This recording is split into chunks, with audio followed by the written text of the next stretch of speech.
How's it going, everybody? And I did not set up, and let's see how fast I can do this. Can I do this with y'all on, or should I just pause it? All right, I'll pause it. Sorry.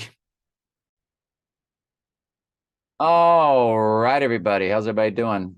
Oh, and I need to load that. Hold on. All righty then. How's everybody doing?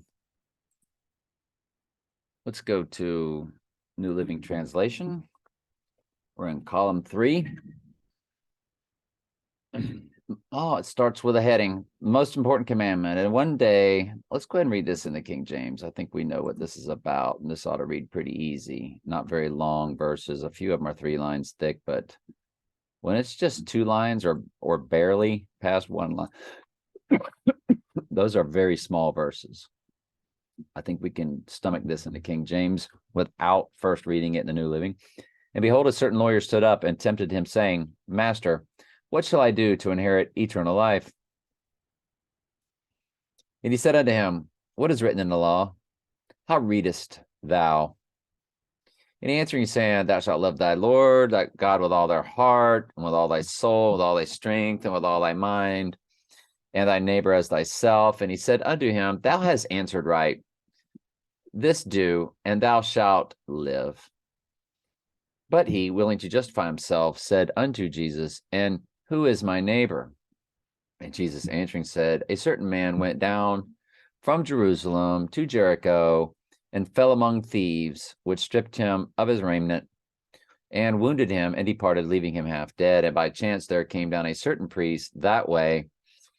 And when he saw him, he passed by the other side. And likewise a Levite, when he was at the place, came and looked on him and passed by on the other side.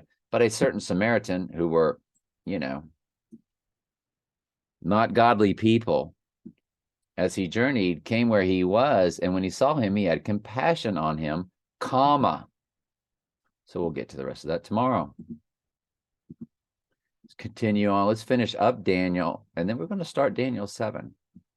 And the king commanded, and they brought those men which had accused Daniel, and they cast them into the den of lions, them, their children. So this is yesterday's story. All the ones that accused Daniel, it takes the whole family, kids and everything, throws them in there with the lions, and they break them up into pieces.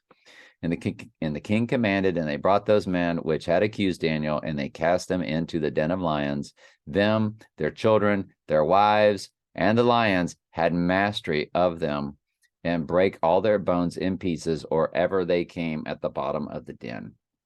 Then King Darius wrote unto all people, nations, and languages that dwell on the earth, Peace be multiplied unto you.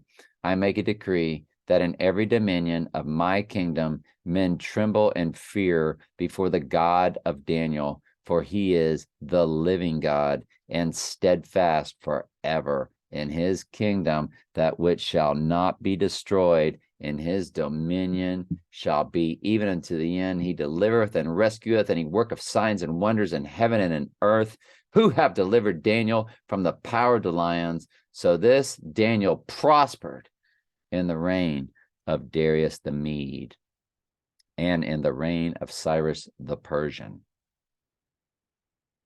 So Nebuchadnezzar and Darius the Mede, both heads of all the earth, loved Daniel and loved his God. When they talk about there are 7 kings, 5 have fallen. I think these 2 kings of Mystery Babylon were not of the fallen. And then it goes into detail about the 7th, who is the Antichrist. And one is not yet come. That's the 7th and the 8th. It's all Revelation 17, verses 8 through 12. Anyway, let's now get into chapter 7. In the first year of Belshazzar, the king of Babylon, Daniel had a dream, and the visions of